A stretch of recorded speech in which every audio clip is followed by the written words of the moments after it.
everyone. I'm Lee Pacchia, and this is the Bloomberg Law Bankruptcy Review. I'm joined now by Bloomberg News editor-at-large Bill Rochelle. As always, you can check out his daily bankruptcy column, available on BloombergLaw.com, and it's also on the Bloomberg Terminal. We have a great number of items to run through today. We're going to start off by taking a look at Harry & David's. They've filed a pre-pack case in Delaware. And Bill, what jumps out at you when we take a look at this case? Oh, I love the economics. Looks like the existing note holders are going to buy about 77% of the company by paying $55 million cash. What that means is, when you do a bunch of arithmetic that I won't bother to go through now, the case means about 5 cents on the dollar for existing unsecured creditors, including note holders. What's interesting also is that Wasserstein & Co., which bought this puppy some years back, they must have had such a good time with it that they are, although no longer going to be a majority holder, are going to have 2 members on a 5-member board. So I guess they want to come back for some more fun. But rumor has it, though, that they got all of their investment out already, and so are not sustaining a loss. Right. So you expect the brand to come back, and we'll see more of Harry & David's? Well, whether they can compete effectively on the internet is yet to be seen. If they've got sharp management, I would bet on their side. Okay.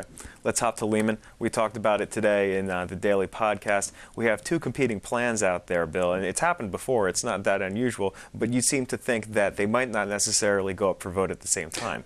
Not necessarily, but we will know at a hearing on the 13th of April, because that's when the bankruptcy judge is going to decide if creditors will have the great pleasure of voting for 2 plans. And by the way, you can vote yes for 2 plans, and ultimately the bankruptcy judge, if both plans are accepted, decides which one is in the best interest. Decides. I find that fascinating. Isn't it wonderful? That's one of the interesting features of bankruptcy law. Right on. All right. And now, finally, we're going to close out with a watch list trifecta. 3 big names have popped up in your column as potentially approaching that point in time where they might have to make a decision about doing some restructuring work. First up is El Pollo Loco. Right. They've got more than 400 chicken stores or chicken restaurants.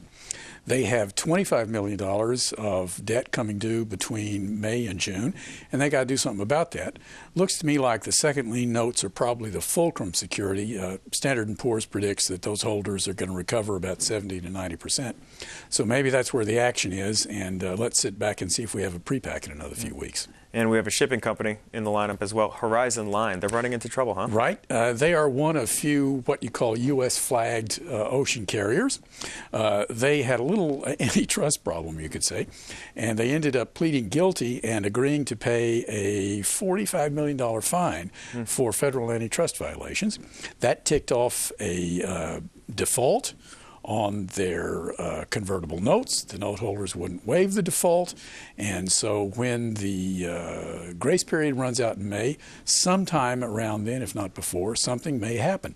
I'm not sure anybody can buy this puppy if you're already in the business, because there's such concentration already, there could be even more antitrust problems. So this will be an interesting to see how it works out. That's one to watch. Finally, Dynegy. Carl Icahn has a representative on the board, and people are wondering what his intentions might be. Well, you know, he was also on the board at Blockbuster, and he didn't get along with the other folks, or they didn't get along with him. I don't know which way it was. Needless to say, they couldn't have done worse if they had done what he had wanted, that's for sure. So I'm betting that Mr. Icahn does something interesting with Dynegy. He made a run at buying the whole thing and wasn't successful, but now he's on the board. He's not the kind of a guy who's going to put this thing into Chapter 11. But what I think we are going to see in the next couple of years will be some interesting distressed debt exchanges. And he's such a smart guy that Lord knows exactly how it's going to go down, but it could be a lot of fun. All right. Well, we'll have to leave it there for now. But, Bill, I want to thank you for your time. Very interesting week on the watch list. We'll have to see how it plays out. That's Bill Rochelle. He is a columnist here at Bloomberg News. If you'd like to learn more about the issues we just discussed, go check out both our daily podcast and Bill's column. Both are on BloombergLaw.com and also the Bloomberg Terminal. I'm Lee Pacchia. Thanks for watching.